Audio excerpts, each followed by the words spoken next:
Chennai 22nd international film ஃபெஸ்டிவலில் நிறைய master classes and conversation பார்த்துட்டு இருந்தோம். அதில் இன்றைக்கி நம்ம பார்க்க போகிறது இயக்குனர் வெங்கட் பிரபு பார்ட்டிசிபேட் பண்ண அந்த மாஸ்டர் கிளாஸஸ் அண்ட் கான்வர்சேஷன் தான்.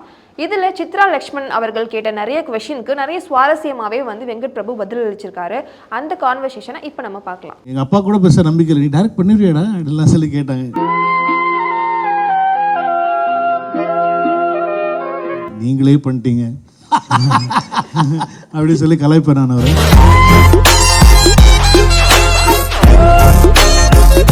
நாங்களாம் பார்த்துட்டு ஓகே சொன்னா கூட சிம்பு அங்கேயிருந்து தலைக்கிட்டே தளபதிக்கிட்டே மட்டும்தான் வெறும் லைன் சொல்லி ஓகே வாங்கினேன். வேற எல்லாருக்கிட்டையும் ஃபுல் கதை சொல்லியே ஓகே ஆடுதில்லை. எப்படியாவது உங்களை நடிகர் ஆக்கணும் அப்படின்னு தான் உங்கள் அப்பா முயற்சி பண்ணார். எப்படி இருந்தது அப்போ உங்களுக்கு? மக்கள் தப்பிச்சிட்டாங்க. ஸோ எங்கள் குடும்பத்துலேருந்து என்னால் முடியலன்னு சொல்லி பிரேம்ஜியை நடிக்க கேட்டாங்க. பட் இல்லை, அப்பா விருப்பப்பட்டாங்க. ஆக்சுவலி அப்பா விட அம்மா தான் விருப்பப்பட்டாங்க. ஸோ அந்த சமயத்தில் அப்பா நான் யூகேயில் படிச்சுட்டு இருந்தேன். நான் படித்தது அக்கௌண்டன்சி.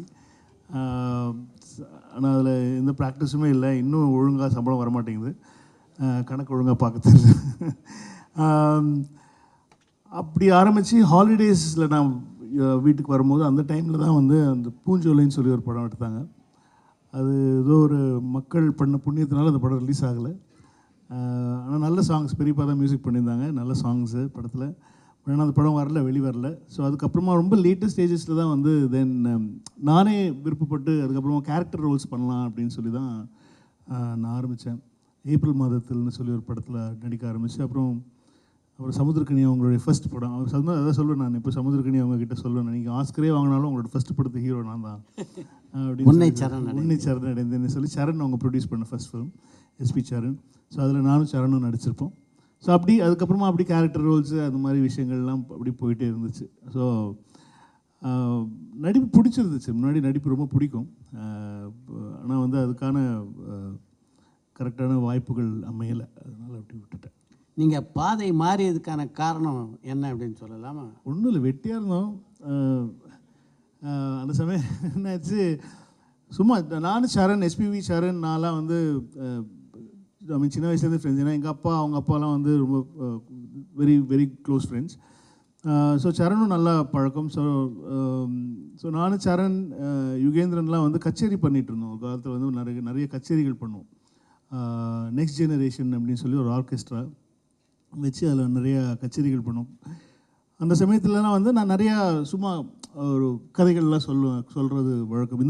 ஒரு படம் பார்த்தோன்னா அந்த படத்தை கதையை சொல்லுவேன் பசங்களுக்கு. இப்படி ஒரு படம் பார்த்தேன், இந்த மாதிரி இருந்துச்சு அப்படின்னு சொல்லி. சரணுக்கு நான் சொல்கிற என்னோடய வே ஆஃப் ஸ்டோரி டெல்லிங் ரொம்ப பிடிச்சிருது. அதுக்கப்புறமா ரொம்ப கேஷுவலாக ஒரு வாட்டி என்ன ஆகிடுச்சு, சரண் உன்னை சரணடைந்தேன் பண்ணிவிட்டு அப்புறம் மழை பண்ணாங்க. 2 படமும் அவருக்கு வியாபார ரீதியாக பெரிய வெற்றி அடையலை அந்த 2 படமும்.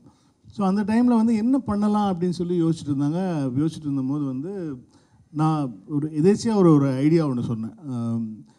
இந்த மாதிரி ஒரு ஃபிலிம் இன்ஸ்டியூட் ஸ்டூடெண்ட்ஸ் வச்சு தான் ஒரு கதை ஒன்று பண்ணியிருந்தேன். அதுக்கு அந்த students they want to make it big in cinema. But ஆனால் சினிமா எவ்வளோ ஸ்ட்ரகிளாக இருக்குது, அதனால் தேல் கெட் இன் டு டெலிவிஷன். அதை வச்சு ஒரு கதை ஒன்று பண்ணியிருந்தோம்.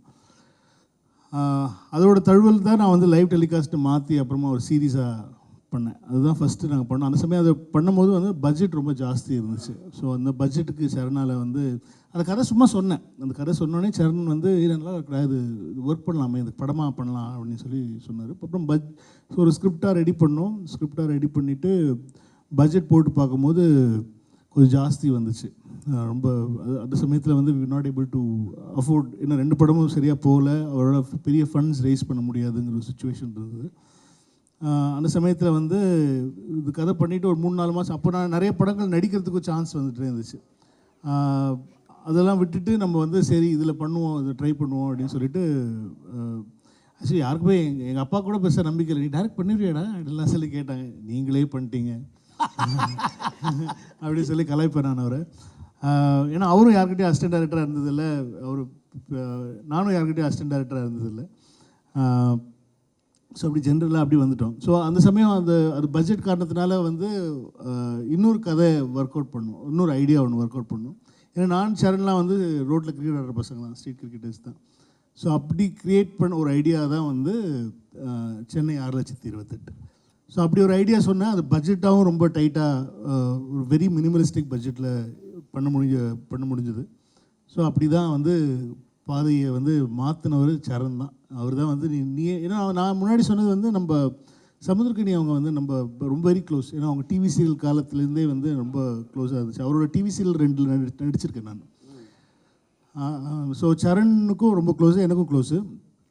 ஸோ ஆக்சுவலி சமுத்திரக்கனி வச்சு தான் ஒரு படம் டைரக்ட் பண்ணுறதா இருந்தாங்க. என்ன படம், உன்னை சரண் ஆரம்பிக்கிறதுக்கு முன்னாடி ஒரு பெரிய ஹீரோ வச்சு பண்ணுறதா இருந்தாங்க. ஸோ அந்த பெரிய ஹீரோ வந்து he was not very comfortable with the new director அந்த டைமில். அதுக்கப்புறமா வந்து என்னையும் சரண் வச்சும் பண்ணாங்க. ஸோ எனக்கு அவரோட நல்ல க்ளோஸாக இருக்கிறதுனால இந்த கதையை வந்து கனி நான் டைரக்ட் பண்ணால் நல்லாயிருக்குமே அப்படின்னு சொல்லும்போது சரண் வாஸ் லைக், இல்லை இது கனிக்கு வந்து கிரிக்கெட்னா ஸ்பெல்லிங்கே தெரியாது, அதனால் வந்து இட்ஸ் அவர் இதுரா நம்மலாம் இருக்கலாம், எல்லாருமே சேர்ந்து இருக்கலாம், ஒரு will do it like school project மாதிரி நம்ம இறங்கி பண்ணுவோம் அப்படின்னு சொல்லிட்டு நாங்களே டீம் செட் பண்ணி நாங்கள் அப்படி தான் அதை என்னை டைரக்டராக மாற்றி விட்டது. உங்களுடைய டைரக்ஷனை பற்றி பேசுறதுக்கு முன்னாடி இந்த கதை எழுதுகின்ற ஆற்றல் உங்களுக்கு எங்கேருந்து வந்தது அப்படின்னு நீங்கள் நினைக்கிறீங்க? இல்லை, நான் நிறைய படங்கள் பார்ப்பேன். நிறையா ஒருத்தவங்களுக்கு ஒரு விதமாக இன்ஸ்பிரேஷன் வரும். சில பேருக்கு வந்து புக்கு படிக்கிறதுல, நிறைய நாவல்ஸு புக்ஸு அதில் படிக்கிறதுல வந்து நிறையா தில் கெட் இன்ஸ்பயர்ட். சிறுகதை கிடைக்கும், அதுலேருந்து அதை பெருசாக்குறதுக்கு ட்ரை பண்ணுவோம். எனக்கு நிறைய படங்கள் எனக்கு சின்ன வயசுலேருந்தே நான் வந்து யூகேல படிச்சுட்டு இருந்தபோது வந்து நான் ரொம்ப எக்ஸ்பென்சிவ் தியேட்டர். அப்போது நாங்கள் வந்து ஒரு டிக்கெட் வாங்கி படம் பார்க்கணும் அப்படின்னு சொன்னால் வந்து it's really expensive for student especially. So நாங்கள் பார்ட் டைமாக ஒர்க் பண்ணிகிட்ருப்போம், எல்லாம் பண்ணுவோம். நான் 90s ஃபுல்லாகவே யூகேல தான் இருந்தேன். ஸோ அந்த சமயத்தில் என்ன பண்ணிட்டேன் அப்படின்னா வந்து நான் வந்து ஒரு ஒரு ஒரு பார்ட் டைமாக வந்து சினிமா தியேட்டரில் வேலைக்கு சேர்ந்துட்டேன். ஸோ அது வந்து ஜஸ்ட் பேசிக்லி கிவிங் டிக்கெட்ஸு, பாப்கார்ன்ஸு அந்த மாதிரி. ஏன் சேர்ந்தேன்னா வந்து நான் ஓசியில் படம் பார்க்கலாம், நிறைய படம் பார்க்கலாம். ஸோ அப்படி எனக்கு படம் பார்க்குறதுல ரொம்ப இன்ட்ரெஸ்ட்டு வர ஆரம்பிச்சது. ஸோ அப்படி படம் பார்த்து தான் வந்து எனக்கு I think I started writing. அதுக்கப்புறமா தான் எழுதவே ஆரம்பித்தேன். ஸோ என்னோட வே ஆஃப் ரைட்டிங் வந்து நான் கொஞ்சம் பெரிய ப்ராசஸாக தான் இருக்கும். அது முதல்ல ஐடியா மட்டும்தான் ஐடியா. அதுக்கப்புறமா அந்த ஐடியாவை கொஞ்சம் எலாபரேட் பண்ணி பேசிடுவோம். எனக்கு தோன்றதை சொல்லுவேன், என்னோடய அசிஸ்டன்ஸ் அவங்க தோன்றதை சொல்லுவாங்க. ஸோ அதுக்கு பிறகு தான் நான் வந்து எழுதவே ஆரம்பிப்பேன். ஸோ அந்த மாதிரியான ஒரு ஃபார்மேட்டில் தான் நான் ஃபஸ்ட்லேருந்தே. ஏன்னா வந்து இப்போ நம்ம ஊரில் இப்போ எனக்கு பண்ணாத ஜானர்ஸ் பண்ணணும்னு சொல்லி ரொம்ப ஆசையாக இருக்கும். நான் பார்க்காத ஜானர்ஸ் அதாவது வந்து இல்லைன்னா நம்ம ஒன்லி ஃபாரின் ஃபிலிம்ஸில் மட்டுமே பார்க்குற ஜானர்ஸ் அப்படி பண்ணணும் அப்படின்னு சொல்லி இங்கே இன்ட்ரடியூஸ் பண்ணணும் அப்படின்னு சொல்லி நான் ரொம்ப. ஸோ என்னோடய படத்தையே என்னோடய ஜானர்ஸையே நான் ரிப்பீட் பண்ணக்கூடாது. ஏதாவது அந்த ஹியூமர் இருக்கணும், அந்த என்டர்டெயின்மெண்ட் ஃபேக்டர் இருக்கணும், பட் ஆனால் ஜானராக வேறு பண்ணணும் அப்படிங்கிறது நான் யோசிப்பேன். ஸோ அதுக்கான ஒரு ஒரு ஒரு முயற்சி இருக்கும் எல்லாத்துலேயுமே. இப்போ நான் நான் எழுதுறதுல கூட வந்து நான் இது வரைக்கும் பண்ணாத ஒரு ஜானர் தான் நான் ட்ரை பண்ணி அதை தான் எழுதிட்டு இருக்கேன். ஸோ அது படம் பார்க்கறதுலேருந்து தான் எனக்கு அந்த ப்ராப்ளம் அந்த இன்ட்ரெஸ்ட்னு சொல்லலாம் ஃபார் ரைட்டிங். நீங்களே குறிப்பிட்ட மாதிரி நீங்கள் யார்கிட்டையும் உதவி இயக்குனராக பணியாற்றலை.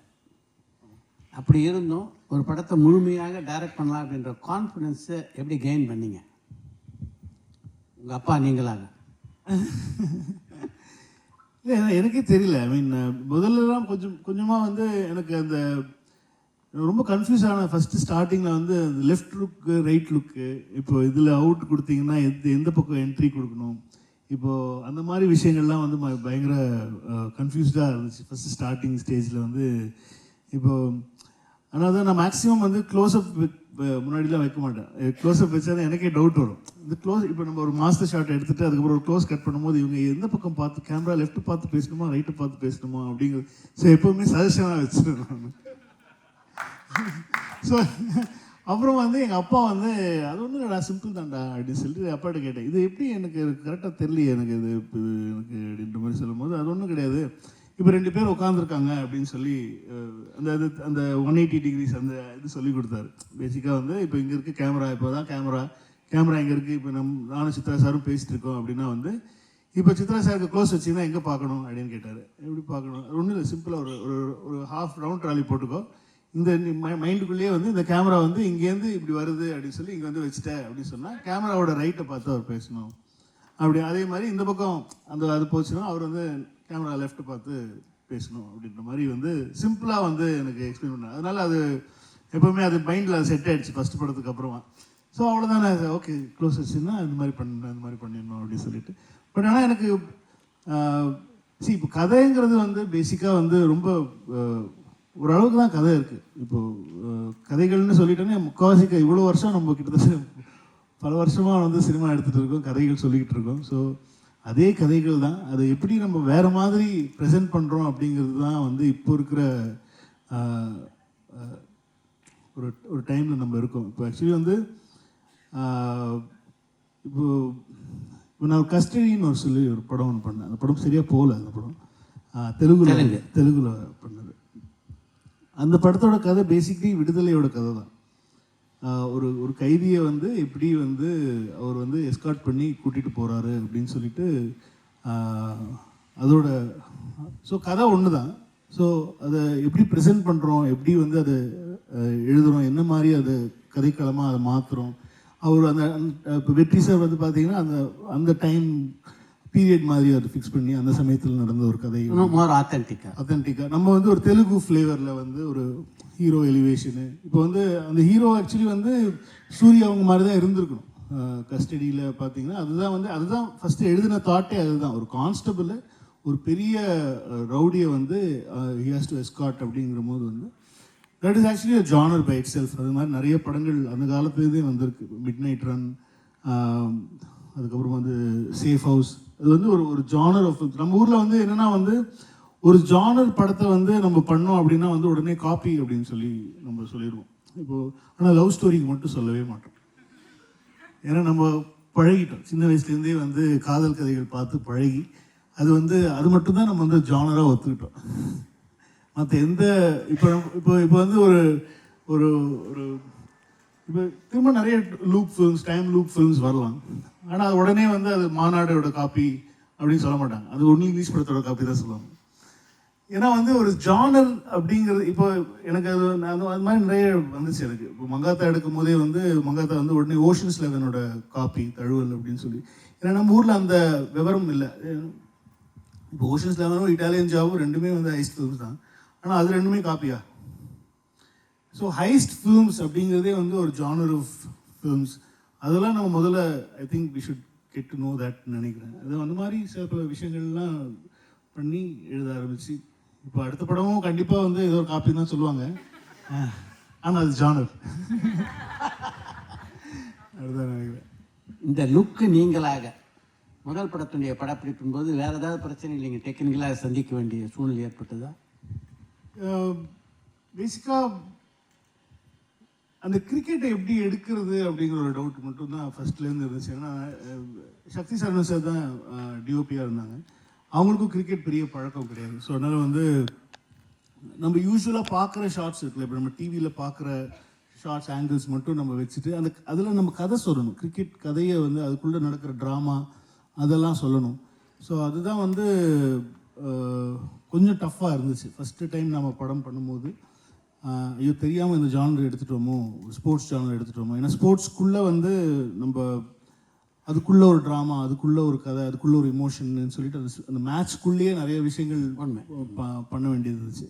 ஸோ அதெல்லாம் தான் கொஞ்சம் மெனக்கிட்டு அது எடுத்து கட் பண்ணி பார்த்துட்டு அதுக்கப்புறமா எங்கெங்கெல்லாம் நமக்கு தனியாக திரும்ப க்ளோசஸ் தேவைப்படுது, இது வந்து புரியுதா அது புரியலையா அப்படிங்கிறதெல்லாம் வந்து எனக்கு அதில் பட்டுச்சு. ஸோ அது பேசிக்காக வந்து அது அந்த ஸ்போர்ட்ஸ்க்குள்ளே சொல்கிற விஷயங்கள் வந்து ரொம்ப கஷ்டமான. ஏன்னா அதில் நீங்கள் ஸ்போர்ட்ஸையும் வந்து அந்த கேமையும் நீங்கள் வந்து எந்த தடையும் இல்லாமல் பேரலாக நம்ம கதையாக சொல்லணும். So that was the very most டஃபஸ்ட்டுன்னு சொல்லுவேன். மற்றபடி எல்லாமே வந்து we wanted to go very candid. ஒரு ஏரியா படம். ஸோ அதனால் வந்து இது ஏரியாக்குள்ளே நடக்கிற ஒரு கதைங்கிறதுனால வந்து அது ஒரு ஜன்னல்லேருந்து எட்டி பார்த்த மாதிரி இருக்கணும் படம், நம்ம வீட்டு வாசலில் நடக்கிற மாதிரி இருக்கணும் அப்படின்னு தான் நான் ஃபஸ்ட்லேருந்தே சொல்லிகிட்டு இருந்தேன். அந்த மாதிரி ஒரு நிறைய ஹேண்டில்ஸ் இருக்கும். அந்த பசங்கள்லாம் பேசும்போது அவங்க கேமராவும் அது அவங்களுக்குள்ளேயே ஒன்றா இருக்கும். ஸோ அந்த மாதிரி யோசித்து பண்ண படம் தான் வந்து சென்னை 28. ஆனால் ரொம்ப கஷ்டப்பட்டு அதுக்கப்புறமா வந்து அதுக்கு தனி ஸ்கிரிப்டு பண்ணோம். அசிஸ்டன்ஸ் கூட உட்காந்து அதுக்கப்புறமா வந்து மேட்சோட ஸ்கிரிப்டாக தனியாக ஒன்று பண்ணி அதுக்குள்ளே என்னென்ன விஷயங்கள் சொல்லணும், எந்தெந்த இடம் வந்து நமக்கு அவங்களுடைய ட்ரெஸ்ஸிங் ரூமில் வர்றது அந்த க்ரௌட் ரியாக்ஷன்ஸ் எல்லாமே வந்து நாங்கள் ஃபுல்லாக ஸ்கிரிப்டாக ரெடி பண்ணி அதுக்கப்புறமா தான் தனியாக அது டோட்டலாக அது ஒரு தனியாக ஒரு 10 நாள் ஷூட் பண்ணோம். So that was a very challenging. அது ஃபஸ்ட் பார்ட்டில் எங்களுக்கு அந்த ஐடியா கிடச்சதுனால செகண்ட் பார்ட்டில் எனக்கு திரும்ப கிரிக்கெட் எடுக்கும்போது எங்களுக்கு ஈஸியாக இருந்துச்சு. ஸோ இதுதான் பண்ணணும், இதுதான் செட்டப்பு, இது வந்து இப்படி பண்ணிடணும் அப்படின்னு சொல்லிட்டு ஒரு அசிஸ்டன்ட் டைரக்டர்ஸ் கிட்ட வந்து சென்னை 28 ஒர்க் பண்ணவங்களே வந்துட்டாங்க. பார்ட் 2 மேட்ச் எடுக்கும்போது மட்டும் வந்தாங்க. மேட்ச் எடுக்கும்போது மட்டும் அந்த பழைய அசிஸ்டன்ஸ் எல்லாருமே வந்துட்டு ஸோ எல்லாருக்குமே ஒரு இது நீங்கள் அந்த இதில் பண்ணுறது அந்த க்ரௌட் ரியாக்ஷன்ஸ் மட்டும் நீங்கள் எடுத்துக்கோங்கப்பா, மேட்ச் நம்ம எடுத்துக்கலாம், இதுக்கப்புறம் அது உள்ளே வேறு ஏதாவது அந்த பால் போடுறது, பாலை போய் பொறுக்கிட்டு வர்றது, அந்த மாதிரி விஷயங்கள். இப்போது மேட்ச் ஒரு பக்கம் இருக்கும், அந்த பக்கம் வந்து நீங்கள் பாலை அடிச்சிட்டிங்க அப்படின்னு சொன்னால் அதுக்கு தனி ஒரு ஷாட் ஒன்று போகணும். ஸோ அப்படி பிரிச்சுக்கிட்டோம், எல்லாத்தையும் பிரிச்சுட்டு அதுக்கப்புறம் அப்படி பண்ணோம். So it was tough. First time பண்ணும்போது ரொம்ப பயந்தோம். இது ஒழுங்காக, ஏன்னா வந்து நம்ம டிவிலேயே மேட்ச், ஏன்னா அப்போ தான் வந்து 2007 தான் வந்து நம்ம வேர்ல்ட் கப்பில் வாங்கிட்டு வந்தோம் உள்ள. அதுவும் வந்து நம்ம அந்த சூப்பர் 6 கூட போகல, அதுக்கு முன்னாடியே பங்களாதேஷ் கிட்ட தோத்துட்டு வெளில வந்த வருஷம். ஸோ அதனால் பயங்கர பயமாகவே இருந்துச்சு. ஏன்னா நம்ம ரெகுலராக பார்க்குற ஒரு கிரிக்கெட்டுங்கிறது நம்ம எல்லாருக்குள்ளேயும் இருக்கிற ஒரு விஷயம், நம்ம எல்லாமே தெரியும். ஸோ அதை எப்படி அத்தன்டிக்காக சொல்லணுங்கிறது மட்டும்தான் பயந்தோம். அது ஓரளவுக்கு பிரவீனுக்கு தான் நிறையா நன்றி சொல்லணும். அந்த சமயத்தில் வந்து அந்த நிறைய கிமிக்ஸ்லாம் பண்ணி அந்த பாக்ஸ் எடிட்டர் பிரவீனுக்கு தான் he did a great job. அந்த சமயத்தில் வந்து ஏன்னா அந்த எடிட்டிங் டேபிளில் தான் அந்த கதையை அந்த மேட்சோட அது ஒரு ஹைலைட்ஸ் மாதிரியும் இருக்கணும், அதுக்குள்ளே வந்து ஒரு கதையும் சொல்லணும் அப்படிங்கிறது வந்து அங்கே தான் உருவாச்சு. ஸோ அது அவரும் ஹேட்ஸ் ஆஃப் டு பிரவீன் தான் சொல்கிறோம். முழு படத்தையும் பார்த்தபோது ஒரு டைரக்டராக நம்ம பாஸ் ஆகிட்டோம் அப்படின்னு தோணுச்சா? அது என்றைக்குமே தோண மாட்டேங்குது. இல்லை, கொஞ்சம் கான்ஃபிடென்ட்டாக இருந்துச்சு, ஹாப்பியாக இருந்துச்சு, எல்லாருக்குமே வந்து பாராட்டும் போதெல்லாம் நல்லா இருந்துச்சு. என்ன ஒரு பயம் இருந்துச்சுன்னா அந்த படம் ப்ரிவ்யூ ஷோவில் போட்டு யாருமே படம் வாங்கலை. இது என்ன என் பொறுப்பே இல்லாமல் ஒரு படம் எடுத்து வச்சுருக்காங்க அப்படின்ட்டாங்க. ஐயோ, ஏன்னா அது யூஸ்வலான ஃபார்மேட்டில் இருக்காது. ஒரு ஹீரோ இருக்கார், ஒரு ஹீரோயின் இருக்காங்கங்கிற ஒரு ஃபார்மேட்குள்ளேயே அந்த படம் இருக்காது. ஸோ திடீர்னு பார்த்தீங்கன்னா அரவிந்த் ஆகாஷ்க்கு சாங்ஸ் போகும், திடீர்னு பார்த்தீங்கன்னா இந்த பக்கம் சிவாக்கு போகும், அந்த பக்கம் ஜெய்க்கு பில்டப் போகும், கடைசியில் பார்த்தீங்கன்னா பிரேம்ஜி மேட்ச் முடிப்பான். சம்மந்தமே இருக்காது. யார் நீங்கள் இவன் தான் ஹீரோ, இவன் தான் வந்து ஜெயிக்க போகிறான் அப்படின்னு சொன்னீங்கன்னா அதை ஃபுல்லாகவே உழைச்சிருக்கும். ப்ராபப்ளி அந்த கதை சொல்கிற விதம் வந்து அந்த டைமில் ரொம்ப புதுசாக இருந்துச்சுன்னு நினைக்கிறேன். ஐ திங்க் இந்த யூஸ்வலான ஃபார்மேட்டில் இல்லாமல் இருந்துச்சு. நாங்கள் ஆனால் நம்பினோம், இந்த பசங்களுக்கு இப்போ யங்ஸ்டர்ஸ்க்கெலாம் பயங்கரமாக பிடிக்கும் அப்படின்னு சொல்லி நம்பினோம். பட் ஆனால் நிறையா இப்போ ஸ்டுடியோஸு நிறைய பேர் வந்து டிஸ்ட்ரிபியூஷன் ஹவுசஸ்லாம் வந்து பார்த்துட்டு they were not ரெடி. அப்போ தான் பயம் வந்துச்சு, ஐயோ தப்பு பண்ணிட்டோமோ, நம்ம இது கரெக்டோ இல்லையோ அப்படின்ற மாதிரி ஒரு பயம் வந்துச்சு. பட் ஆனால் சரண் வாஸ் வெரி வெரி கான்ஃபிடென்ட், இல்லைடா அது கரெக்டாக இருக்கும்னு நினைக்கிறேன், நம்புகிறேன் அப்படின்னு சொல்லிட்டு அப்புறம் அவரே சில ஏரியாஸ் அவரே பண்ணார். அப்புறம் சிம்பு வந்து மதுரை ஏரியா பண்ணார். சிம்பு படம் பார்த்துட்டு ரொம்ப பிடிச்சி சிம்பு சீனியர்ஸ் தான் மதுரை ரிலீஸ் பண்ணாங்க. அந்த மாதிரி நிறைய தெரிஞ்சவங்களே வந்து தே பாட் த ஃபிலிம் அண்ட் எல்லாம் நியூ டிஸ்ட்ரிபியூட்டர்ஸ் மாதிரி வந்து படம் ரிலீஸ் பண்ணாங்க. அதுக்கப்புறமா எந்தெந்த டிஸ்ட்ரிபியூஷன் ஹவுஸ் வந்து ப்ரிவியூவில் பார்த்து பிடிக்கலையோ அவங்க வந்து அவுட் ரைட் வாங்கிக்கிறோம் அப்படின்னு சொல்லி ஆஃப்டர் ரிலீஸ் பண்ணாங்க. ஸோ எங்களுக்கு வந்து ஃபஸ்ட்டு உண்மையிலேயே வந்து சத்யம் தேட்டரில் வந்து படம் ரிலீஸ் ஆகலை சென்னை 28. அந்த சமயத்தில் வந்து எங்களுக்கு ஸ்க்ரீன்ஸ் இங்கே கிடைக்கல, எங்களுக்கு சத்தியமில் கொடுக்கல. ஐ திங்க் ஆஃப்டர் 6 வீக்ஸ் இங்கே வந்து அவங்களே வாங்கி போட்டாங்க இந்த இடத்துல நாங்கள் வேணும் அப்படின்னு சொல்லிட்டு. அது வந்து ரொம்ப தெரியல, அதெல்லாம் கண்டிப்பாக பிளெஸிங்ஸ் தான், ஒரு பெருமையான சந்தோஷமான ஒரு தருணம் தான் இருந்துச்சு. ஸோ அதுக்கப்புறமா இட் ரன் ஃபார் லைக் ஒரு 100 days 2-3 தியேட்டரில் போச்சு. ஸோ இப்படி வரிசையாக 2 படம் நல்லா பெருசாக தான் பண்ணேன். முதலாக ஒரு படத்தை டைரக்ட் பண்ணும்போது யார் அவங்களுடைய முன்னோடியாக நீங்கள் வச்சுக்கிட்டீங்க? எந்தெந்த இயக்குநர்கள் உங்களை மிகப்பெரிய அளவில் அப்போ பாதிச்சிருந்தாங்க? இல்லை எல்லாருமே, ஐ மீன் அந்த டைமில் நம்ம நிறைய படங்கள் என்ன எல்லாமே டக்குன்னு மைண்டுக்கு வருது மணி சார் தான் வருவாங்க. ஐ மீன் ஆனால் அவர் படம் மாதிரி என் படம் சத்தியமாக இருக்காது. ஏன்னோ பட் ஆனால் வந்து அந்த வே ஆஃப் ஸ்டோரி டெல்லிங்னு ஒன்று அது வந்து நிறையா அந்த ஒரு ஒரு எப்படி சொல்கிறது அது அது ப்ராப்ளி எனக்கு நிறைய பேரோட இன்ஸ்பிரேஷன்ஸ் இருந்திருக்கு. நாட் ஜஸ்ட் ஒரு ஒரு ஒரு ஒருத்தராக இது பண்ணல. பட் ஆனால் அந்த சமயம் நான் வந்து ஐ தாட் நான் எனக்கு ஒரு ஒரு எனக்கு ஒரு ஸ்டைல் இருக்கணும் அப்படின்னு சொல்லி நினச்சேன். நான் என் படம் பார்க்கும்போது வந்து இதில் ஒரு வித்தியாசம் இருக்கணும்.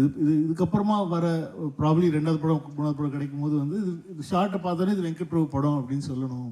இப்போ மணி சார் சொல்கிற மாதிரி வந்து இப்போ பாரதி அங்கிள் சொல்கிற மாதிரி வந்து அந்த மாதிரி ஒரு ஒரு ஒரு தாக்கம் இருந்துச்சு. பட் ஆனால் வந்து எனக்கு ஜென்ரலாக டைரக்டராக நான் வந்து பெருசாக யாரும் மாதிரி ஃபாலோ எதுவும் பண்ணலை. நான் எல்லாருக்கிட்டே இருக்கிற நல்ல நல்ல விஷயங்களை காப்பி அடிப்பேன். ஐ மீன் இன்ஸ்பயர் சரி பிடிச்சதே நம்ம செய்யலாம். ஐ மீன் அதில் ஒன்றுமே இதே கிடையாது. ஐ மீன் எனக்கு என்னை பொறுத்த வரைக்கும் ஐ மீன் ஒருத்தவங்க ஒரு விஷயம் சொல்கிறாங்க அப்படின்னு சொன்னால் அதை வந்து அழகாக அது பிடிச்ச அந்த மாதிரி ஒன்று பண்ணலாம் அப்படிங்கிறது எனக்கு எப்போவுமே தோணும். ஸோ அப்படி தான் பண்ணியிருக்கேனே தவிர எனக்கு பர்டிகுலராக எதுவும் இல்லைன்னு நினைக்கிறேன். உங்களுடைய டைரக்ஷனில் ஆரம்ப கட்டத்திலேயே ஒரு மிகப்பெரிய ஸ்டாரோட பணியாற்றக்கூடிய வாய்ப்பு உங்களுக்கு கிடைச்சது அஜித். அவரோட பணி எப்போவுமே ஒரு பிகர் ஸ்டார்ஸோட ஒர்க் பண்ணுறது ஒரு சேலஞ்சிங்கான விஷயம். மங்காத்தா எந்த வகையிலெல்லாம் சேலஞ்சிங்காக இருந்தது வெங்கட்டுக்கு? ரொம்ப ரொம்ப சேலஞ்சிங்கான ஒரு ஃபிலிம் அது என்னோடய கெரியர்லேயே சொல்லணும். அஜித் சார் வந்து எனக்கு நான் ஜி படம் நடித்தேன் அவர் கூட. ஸோ அது வந்து அதுலேருந்து வந்து அஜித் சார் வந்து ரொம்ப வெரி க்ளோஸ் அண்ட் திடீர்னு பைக்கில் அப்படி ஜாலியாக வீட்டுக்கு வந்துடுவாங்க. நாங்கள் பேட்மிண்டன் ஆட போவோம். இப்போ வெளியில் நிறைய சுற்றணும் அந்த சமயத்தில்.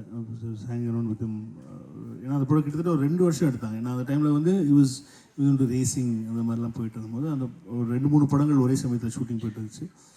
ஸோ அந்த சமயத்தில் நிறைய அவர் கூட பழகிறதுக்கான ஆப்பர்ச்சுனிட்டி எனக்கு கிடைச்சிது. சென்னை 28 முடிஞ்சதுலேருந்தே சென்னை 28 ப்ரிவ்யூவில் பார்த்தாரு சார். பார்த்துட்டு அதுலேருந்தே வந்து என்னை வந்து நிறைய பேர்கிட்ட ரெக்கமெண்ட் பண்ணாங்க. ஆக்சுவலி வந்து இப்போ சொல்லலாம்னு நினைக்கிறேன், நிறைய நாள் ஆகிடுச்சு. ஈ சென்ட் மீ டு ஐங்கரண்டில் வந்து ஒரு இப்போ சொல்லு அங்கே அப்படின்னு சொல்லி அவர் பேசிட்டு அவருக்கு படம் பண்ணுறதுக்கு அடுத்ததே வந்து அந்த சமயத்தில் நான் போய் பேசினது போது தான் வந்து ஐ திங்க் என்ன படம் பண்ணாங்க ஐங்கரன் அப்போ ஈகனும் ஏதோ ஒன்று பண்ணாங்கன்னு நினைக்கிறேன். ஈகன் தான் நினைக்கிறேன். அதுக்கப்புறமா வந்து அது நடக்கலை. அதுக்கப்புறமா வந்து சிவாஜி ஃபிலிம்ஸ்க்கும் அனுப்பிச்சாங்க.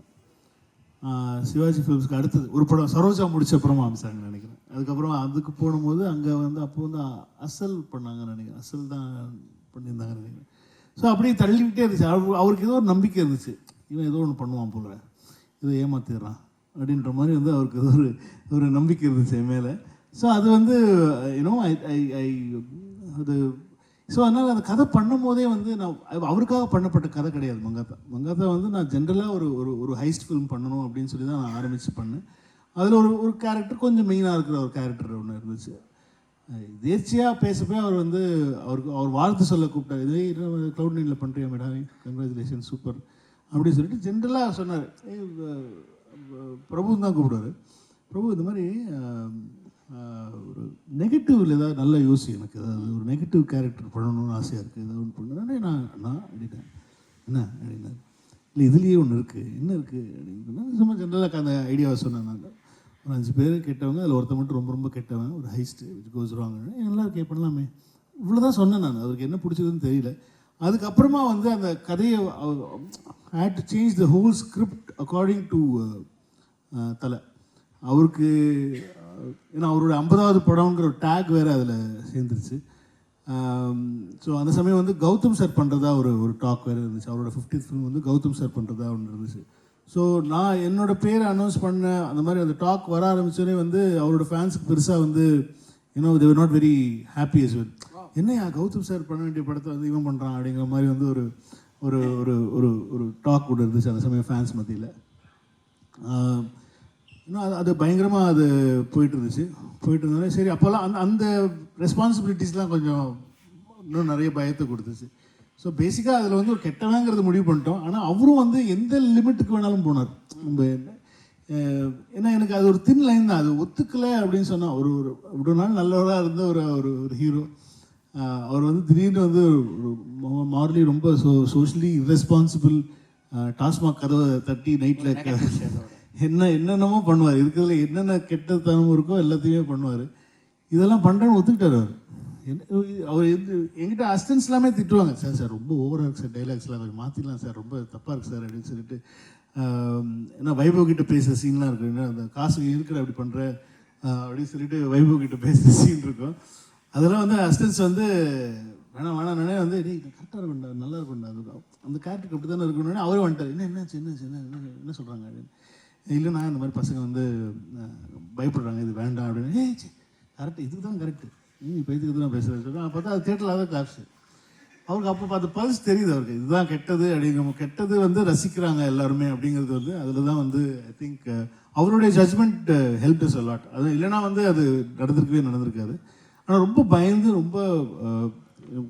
தான் பண்ணோம், அது ரொம்ப ஒத்துக்கணும். அது கண்டிப்பாக அந்த படத்துக்கு ஃபேமிலி ஆடியன்ஸாக வருவாங்களாங்கிறது எங்களுக்கு அப்போவே டவுட் இருந்துச்சு. Because that genre was like that. அது வந்து அந்த ஜானருக்கு எப்படி ட்ரூத்ஃபுல்லாக இருக்கணுமோ அவ்வளோ ட்ரூத்ஃபுல்லாக நாங்கள் பண்ணியிருப்போம். ஸோ அதில் வந்து ஐ திங்க் அது பெரிய கிரெடிட் வந்து அஜித் சாருக்கு தான் போகணும். ஏன்னா for believing in that script, believing in that character, அது எந்த இடத்துலையுமே வந்து நாங்களே இந்த இடத்துல வந்து அது மாற்றணும்னு நினச்சா கூட மாற்ற விட மாட்டார். இல்லை நீ அதுதான் வேணும் எனக்கு, அதுதான் அது எதுவுமே மாற்றிடாத அப்படின்னுவார். ஸோ அப்படி தான் அது பண்ணுச்சு. அது டிஸ்கஷனாகவும் ரொம்ப டைம் எடுத்துக்கிட்டேன் நான். ஏன்னா அது திடீர்னு என்னோடய ஃபஸ்ட்டு ஒரு மிகப்பெரிய ஹீரோவோட ஒரு படம், அவருடைய 50வது படம்ன்ற போது கொஞ்சம் நிஜமாக கொஞ்சம் பயந்துருந்தான் அந்த சமயத்தில். அது கரெக்டாக பண்ணிடணும் அப்படிங்கிற, ஏன்னா அவரும் பயங்கர நம்பிக்கை வச்சுருந்தார். வெறும் ஒரு ஐடியாக்கே வந்து அவர் ஓகே சொல்லிட்டாரு. ஸோ அவரோட நம்பிக்கையும் நம்ம வந்து அதுக்கு எடுத்துடக்கூடாது அப்படிங்கிறதுல ரொம்ப தெளிவாக. ஏன்னா ஷூட்டிங் போகிறதுக்கு 2 நாள் முன்னாடி தான் அவர்கிட்ட வந்து ஃபுல் கதை நரேஷனே சொன்னேன் நான். ஸோ அந்த அளவுக்கு அவருக்கு வந்து அந்த நம்பிக்கை இருந்துச்சு இந்த படத்து மேலே. ஸோ அதுக்கப்புறம் எந்த இடத்துலையுமே எந்த சேஞ்ச் எதுவுமே சொன்னதே கிடையாது. ஸோ அப்படி தான் எனக்கு, நான் உண்மையிலேயே வந்து சொல்லணும் அப்படின்னு சொன்னால் வந்து தலைக்கிட்டே தளபதிக்கிட்டே மட்டும்தான் வெறும் லைன் சொல்லி ஓகே வாங்கினேன். வேறு எல்லாருக்கிட்டையும் ஃபுல் கதை சொல்லியே ஓகே ஆடுதில்லை. அஜித் தான் ஆசைப்பட்டாரு நெகட்டிவ் ரோல், ரைட்டு. விஜயும் ஆசைப்பட்டாரா? இல்லை அவருக்கு தெரியாது. நான் ஃபஸ்ட் டைம் ஐடியா சொல்லும் போது அவருக்கு ஃபஸ்ட்டு ஐடியாவை தான் சொன்னேன் நான். அப்போ அந்த ஐடியா சொல்லும் போது அவருக்கு ஃப்ரெஷ்ஷாக தான் கேட்டாங்க, அவர்கிட்ட எந்த ஒரு லீடுமே சொல்லலை. ஸோ அந்த இன்டர்வல் பிளாக் சொல்லி முடிக்கும் போது பயங்கர ஷாக். ஒரு ஐடியாவாக தான் ஃபஸ்ட்டு சொன்னேன். ஃபஸ்ட்டு அந்த இன்டர்வல் பிளாக் வேறு மாதிரி இருந்துச்சு. ஆனால் வந்து அவன் அந்த பையன் வந்து நெகட்டிவ் அப்படிங்கிறதுல தான் இன்டர்வல் அவன் தான் பண்ணியிருக்கான் அவ்வளவும் அப்படிங்கிற மாதிரி தான் இன்டர்வல் பிளாக் பிளான் பண்ணியிருந்தோம். ஆனால் அவர் கேட்டோடனே இன்டர்வல் பிளாக் வரைக்கும் தான் ஃபஸ்ட்டு அவர்கிட்ட ஐடியாவாக சொன்னேன். இதுதான் ஒரு ஐடியா, இதுக்கப்புறமா it's between father and son அப்படிங்கிற மாதிரி செகண்ட் ஆஃப் போகும் அப்படிங்கிற மாதிரி சொல்லிவிட்டு, நான் இன்னும் ஃபுல்லாக பண்ணலைன்னா நான் வந்து கதை பண்ணி சொல்லணும். அந்த கதைக்கே அந்த ஐடியாக்கே அவர் வந்து he was very happy. So ஒரு ஆக்டராக வந்து ஒரு ஒரு ஒரு நெகட்டிவ் ஷேடில் நடிக்கும் போது வந்து they get a lot of scope to perform. அது ஒரு ஒரு இதே கிடையாது, ஒரு ஒரு ஒரு பவுண்ட்ரிஸே கிடையாதுன்னு சொல்லுவாங்க. அது என்ன வேணாலும் அவங்க பண்ணலாம். ஸோ எல்லா ஆக்டர்ஸ்க்குமே வந்து அது ரொம்ப ஒரு ஒரு ஒரு தீனி போடுற மாதிரி. இவ்வளோ நாள் தான் மகாதா டைலாக் தான், எவ்வளோ நாள் தான் நானும் நல்லவனாகவே நடிக்கிறது தான், இன்னும் போர் அடிச்சிருச்சு எல்லாருக்குமே. ஸோ அதனால் everybody would like to explore in to different அந்த ஜோன், ஒரு நெகட்டிவ் ஜோனு. இவரும் பெருசாக எனக்கு தெரிஞ்சு பிரியமுடனுக்கு அப்புறமா வந்து ஒரு நெகட்டிவ் ஷேடில் எதுவுமே ப்ராப்பராக நெகட்டிவ் ஷேடில் இதில் கூட வந்து நிறையா டவுட்ஸ் வந்துச்சு. கோட் பண்ணும்போது கூட கடைசியில் வந்து அப்பாவை பிள்ளையும் சேர்த்து RRR மாதிரி ஒரு ஃபேமிலியாக 2 பேரும் சேர்ந்து ஒரு வில்லனை வந்து அடித்தா, என்னடா அது பழைய படம் மாதிரி, ஏற்கனவே கதையும் பழசு, இந்த கதையை வந்து நம்ம புதுசாக சொல்லணும்னு சொல்லி வேறு பிளான் பண்ணுறோம். இதில் திரும்ப பழைய டைப்பில் திரும்ப அந்த 2 பேரும் அப்பாவும் பிள்ளையும் சேர்ந்தாங்க, அப்புறம் ஒரு வில்லன் வந்தாங்கிற மாதிரி சொல்லி எதுக்கு அப்படின்னு சொல்லிட்டு, இல்லை இவனை கடைசி வரைக்குமே வந்து ஒரு கெட்டவனாகவே வச்சுருவோம் அப்படின்னு சொல்லிட்டு, எந்த இடத்துலையுமே வந்து அவன் மாறுறதுக்கான எந்த ஒரு ஹோப்புமே இருக்கக்கூடாது, இல்லை அது புதுசாக இருக்கும் அந்த கேரக்டருக்குன்னு சொல்லி அப்படி தான் எழுதணும். But so he love it. அவர் ஆனால் கேட்கவே இல்லை, அவர் நெகட்டிவ், அவர் சர்ப்ரைஸாக தான் அவர் கேட்டார் கதை கேட்கும் போது. வெங்கட் பிரபுடைய எந்த நேர்காணலும் மாநாடு படத்தை பற்றி பேசாமல் நிறைவடையாது. மாநாடு திரைப்படத்தை பொறுத்த வரைக்கும் அந்த ஆர்டர், இப்போ ரசிகர்கள்லாம் பார்க்குற ஆர்டர் இருக்கு, அதே ஆர்டர் தான் முதல்ல இருந்ததா படம் நீங்கள் உருவாக்கும் போது? ஆமாம், இது டோட்டலாகவே வந்து ரொம்ப என்னென்னா வந்து இந்த படம் ஆரம்பித்து இந்த கதை பண்ணுற போதே வந்து ஃபஸ்ட்டு டைம் லூப் இல்லாமல் தான் ஃபஸ்ட்டு ஆரம்பித்தேன். அதாவது கதைப்படி என்னென்னா வந்து ஒரு முஸ்லீம் பையன் அவனை மேலே வந்து ஒரு ப்ளேம் போட்டுடுறாங்க, அது எல்லோரும் நம்புகிறாங்க, அதுலேருந்து அவன் வெளில எப்படி வரான் இப்படிங்கிறது தான் ஒரு கதையாக இருந்துச்சு. அது என்ன ஸ்க்ரீன் ப்ளே பண்ணி என்ன சீன்ஸ் பண்ணாலுமே வந்து அது வந்து ஒரு பார்ன் ஐடென்டிட்டி, ஒரு on the run kind of ஒரு படமாக தான் அது இருந்துச்சு. அது நம்ம எல்லாருமே நிறையா படங்களில் பார்த்துருக்கோம், எல்லாமே பண்ணியிருக்கும் போது இதில் ஏதோ ஒன்று புதுசாக தெரியல. ஏதோ அதில் அது ஐடியாவாக வந்து என்னென்னா வந்து ஒரு ஒரு ஒரு இஸ்லாமிய பையன், அவனுக்கு வந்து அவன் மேலே பழி போட்டுடுறாங்க. ஸோ ஒரு சமூகமே பாதிக்கப்பட போகுது அதை வச்சு ஃப்யூச்சரில் அப்படிங்கிற போது அது ஒரு ஒரு பொலிட்டிக்கலான ஒரு விஷயமா இருந்துச்சு. பட் ஆனால் இதை எப்படி நம்ம புதுசாக சொல்கிறது அப்படின்னு ரொம்ப யோசிச்சுட்டு தான் திடீர்னு சும்மா ஐடியாவாக சொன்னேன் நான். வாட் இஃப் அங்கே வந்தால் அந்த இடத்துல வந்து செத்து போனோடனே அப்படி திரும்ப வந்து ஃப்ளைட்லேயே முடித்தான் அப்படின்னோடனே வந்து கொஞ்சம் இன்ட்ரெஸ்டிங் ஆச்சு. முதல்ல வந்து நிறைய பேருக்கு புரியல, அது என்ன கனவா அப்படின்னு கேட்டாங்க. இல்லை கனவு இல்லை, அது நடந்துச்சு. எப்படி நடக்கும்? நடந்துச்சியா? இந்த மாதிரி நடந்துச்சு. அவன் அது நாளுக்குள்ள எப்படி ஒருத்தர் நாளுக்குள்ளே மாட்ட முடியும்? இன்னும் பைத்தியக்காரத்தனம் இல்லை இது அப்படின்னே அவங்களுக்குலாம் வந்து நான் வந்து இந்த கிரவுண்ட் ஹாக் டே இந்த படங்கள் இந்த ஜானரில் வந்த படங்கள் டைம் லூப் படங்கள்லாம் வந்து போட்டு காட்டி அதுக்கப்புறமா வந்து புரிய வச்சு இந்த மாதிரி ஒரு ஜானர் இருக்குது. அப்புறம் வந்து அந்த டாம் க்ரூஸோட எட்ஜ் ஆஃப் டுமாரோ அப்படின்னு சொல்லி ஒரு ஃபிலிம் இருக்கும். ஸோ அதிலலாம் வந்து இப்போ கிரவுண்ட் ஹாக் டேலாம் பார்த்தீங்கன்னா எதனால அவனுக்கு ரிப்பீட் ஆகுதுன்னு சொல்லி இப்போ பார்த்தா கூட புரியாது, ஆனால் அவனுக்கு ரிப்பீட் ஆகும். ஸோ ஆனால் வந்து நம்ம ஊர் மக்களுக்கு வந்து என்னென்னா வந்து அதுக்கு ஒரு ரீசன் சொல்லணும். இதனால தான் வந்து இப்போ நம்ம அவனுக்கு வந்து அந்த இது ரிப்பீட் ஆகுது, இந்த நாளுக்குள்ளே மாட்டிகிட்டு இருக்கான் அப்படிங்கிற ஒரு பர்பஸ் கொடுக்கணும். அதை வந்து நம்ம வந்து கொஞ்சம் ரிலீஜியஸாக கொடுத்தோன்னா நம்ம பிஎன்சி ஆடியன்ஸுக்கும் ஈஸியாக புரியும் அப்படிங்கிறதெல்லாம் சொல்லி அதுக்கப்புறமா பிளான் பண்ணி அதுக்கப்புறமா பண்ணது தான். பட் ஆனால் வந்து எங்களுக்கு அந்த சிம்பு அந்த சமயத்தில் வந்து நடுவில் நடிக்கிறதா இருந்துச்சு. அப்புறம் வெளில போயிட்டார். அப்புறம் வந்து ப்ரொடியூசருக்கும் சிம்பு அவங்களுக்கு ஒரு சின்ன மெசேஜ் அடிச்சாங்க வந்துச்சு. அந்த சமயத்துலலாம் வந்து எங்களுக்கு கதை பண்ணுறதுக்கான டைம் நிறைய நல்ல காலம் சண்டை போட்டுக்கிட்டாங்க. ஆமாம், நல்ல வேலை. பட் ஆனால் வந்து அதுக்கப்புறமா நாங்கள் அது என்னால் வந்து அந்த படத்தை வந்து அந்த சமயத்தில் வந்து ரிவர்ஸில் கூட சொல்ல முடியும். அந்த அளவுக்கு மைண்டில் வந்து எடிட் ஆர்டரோட படத்தோட script screenplay everything was lock. எல்லாமே வந்து பக்காவாக லாக் ஆகிடுச்சு. ஏன்னா வந்து இதை நான் ஒரு ஆக்டர்கிட்டையும் சொல்லி புரிய வச்சு அவங்கள நடிக்க ஓகே வாங்கணும். இப்போது சிம்பு அவங்களும் ஒரு டைரக்டர், ஸோ அவங்களுக்கு சொல்லும் போதும் அது புரியணும். எஸ்.ஜே. சூர்யா சார் உள்ள இருக்காரு, அவர்கிட்டையும் நான் சொல்லணும், அவருக்கும் புரியணும். அவர் ஒரு டைரக்டர். எஸ்.ஏ.சி. சார்கிட்ட சொல்லணும், அவர் ஒரு டைரக்டர். எல்லாருமே நிறைய டைரக்டர்ஸ் ஆர் இன்வால்வ் இந்த ஃபிலிம். ஸோ எல்லாருக்கிட்டையுமே சொல்லி அதை புரிய வச்சு இது எப்படி அப்படிங்கிறத வந்து அது நம்பிக்கைத்தன்மையாக அதை கொடுத்து அதை வாங்கி அதை பண்ணி அப்படி தான் வந்து அது ஆரம்பிச்சது. So the script was completely locked. அதாவது வந்து கதை சொல்லும் போதே அப்படி என்னென்னா வந்து இந்த இடத்துல வந்தால் வெட்டினா அது வீடியோ கேம் ஃபார்மேட்டில் வந்து திரும்ப அதை உள்ள சண்டை போட்ட இடம், கடைசியில் வந்து வெட்டினா அந்த எந்த ரூமில் தங்கியிருக்க அப்படின்னு சொல்லி கேட்பான். இந்த ஹோட்டலில் இந்த ரூம் அப்படின்னா வெட்டினோடனே கடத்த ஹோட்டல் வாசலில் நின்றுட்டு இருப்பாப்புல. ஸோ அந்த கட்டோடு நாங்கள் வந்து அந்த மாதிரி ஒரு கட்ஸு இப்போ இன்டர்வல் வரைக்கும் வந்து இது சொல்லிடலாம். இன்டர்வலுக்கு அப்புறமா வந்து ஃபஸ்ட் ஹாஃபில் பார்க்காத சீன்ஸாக இருக்கணும் செகண்ட் ஹாஃபில் அப்படின்ற மாதிரி வந்து அது. So it work out very well. எங்களுக்கு ரொம்ப எவ்ரி டிபார்ட்மெண்ட் வந்து அந்த படத்துக்கு வந்து பயங்கரமான ஒரு ப்ளஸ் எங்களுக்கு. Technically super film. ஆமாம், எல்லா டிபார்ட்மெண்ட்டுமே, யுவனாக இருக்கட்டும், பிரவீனாக இருக்கட்டும், ரிச்சர்டாக இருக்கட்டும், செல்வா மாஸ்டராக இருக்கட்டும், எவ்ரி டிபார்ட்மெண்ட் வந்து you know they did their job very well. So அது ஒரு பயங்கரமான ஒரு டீம் ஒர்க்கான ஒரு ஃபில்மாக தான் சொல்லணும். பட் ஆனால் everything was already written. எல்லாமே எழுதி எல்லாமே ஃபிக்ஸ் ஆகி இதுதான் அப்படிங்கிறது வச்சுட்டு தான் நாங்கள் வந்து போனோம். ஸோ அதில் வந்து எந்த இதுவுமே எடிட் டேபிளில் வந்து எங்களுக்கு ரொம்ப பெரிய விஷயத்தை வந்து கன்வே பண்ணணும், இந்த டைமுக்குள்ளே கன்வே பண்ணணுங்கிறது வந்து எஸ்.ஜே. சூர்யா சாருடைய ஃப்ளாஷ்பேக். அதான் அவருக்கு எப்படி அந்த லூப்புக்குள்ளே மாட்டினார், அவர் யாருங்கிற ஒரு சின்ன ஒரு செகண்ட் ஆஃப் ஆரம்பித்தோடனே ஒரு கதை ஒன்று போகும். ஸோ அது நிறையா எடுத்துட்டோம். அதை வந்து எப்படி நம்ம வந்து இந்த டைம் ஜோனுக்குள்ளே சொல்லணும், அது ஆடியன்ஸுக்கு புரியணும் அப்படிங்கிறத வந்து ரொம்ப அழகாக பிரவீன் ஒன்று பண்ணியிருப்பார். மற்றபடி வந்து every thing was all set and clear. அப்படி தான் எஸ்.ஜே. சூர்யா பொறுத்த வரைக்கும் அந்த படத்தில் ஒரு ஹை வோல்டேஜ் பெர்ஃபார்மன்ஸ், அந்த ஸ்கேல் நீங்கள் ஃபிக்ஸ் பண்ணதா? அது நான் ரொம்ப கம்மி பண்ணது. அவர் ஏன்னா வந்து அவர் தெரியும்,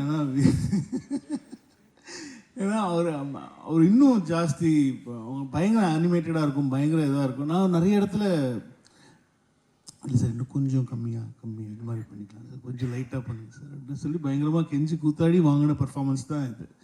சில இடத்துல வந்து அந்த சீனுக்கு தேவைப்படுது. அந்த செகண்ட் ஹாஃபில் வந்து அந்த ஃப்ரஸ்ட்ரேஷன்லாம் எங்களுக்கு ரொம்ப ஹெல்ப் பண்ணுச்சு. அவருடைய அந்த அந்த ஓவர் டூ பண்ணுவாங்கல்ல, அதெல்லாம் வந்து எங்களுக்கு வந்து கதைக்கு ரொம்ப ஹெல்ப்ஃபுல். அந்த இடத்துலலாம் லெட் இட் அவராகவே இருக்கட்டும் அப்படின்னு சொல்லி மேக்ஸிமம் மற்ற இடத்துல எல்லாத்துலேயுமே வந்து நான் மேக் ஷுர் தட் நீங்கள் இப்போ பார்த்ததே வந்து ரொம்ப கண்ட்ரோல் பண்ணி பண்ண ஒரு எஸ்.ஜே. சூர்யா சார் தான் பார்த்தீங்க நீங்கள்.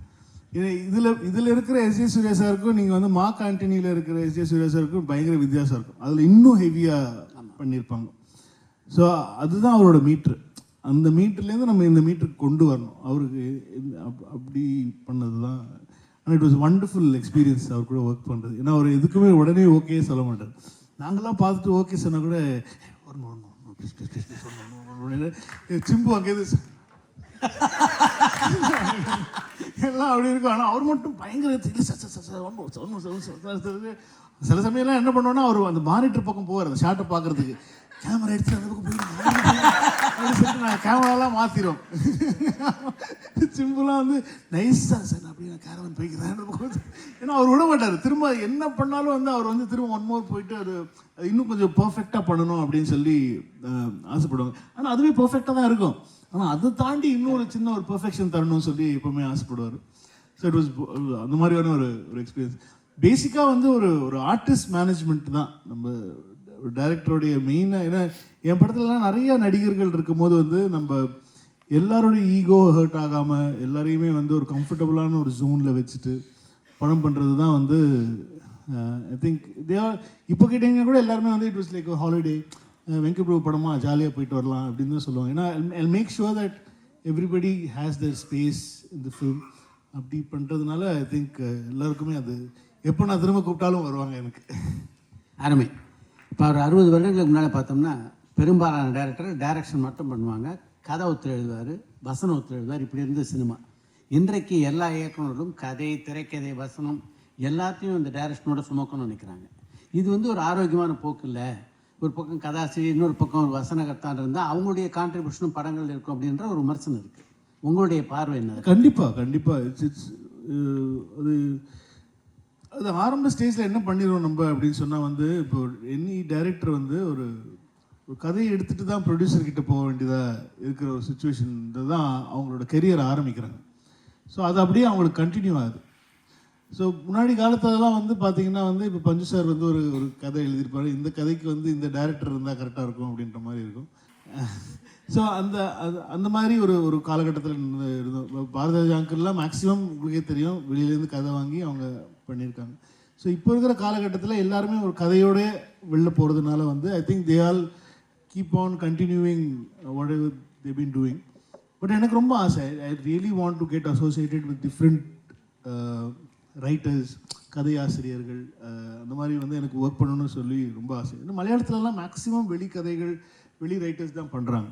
வெளியிலேருந்து ஏன்னா நம்ம ஊரில் வந்து ரைட்டர்ஸ் அப்படின்றதுக்கே வந்து நிறைய பேர் ஆர்வம் பெருசாக காட்ட மாட்டேங்கிறாங்க. இப்போ தான் கொஞ்சம் கொஞ்சமாக வருது ரைட்டர்ஸுக்கான ஒரு ஆர்வம் வந்து கொஞ்சம் கொஞ்சமாக வந்துட்டுருக்கிற ஒரு காலகட்டம்.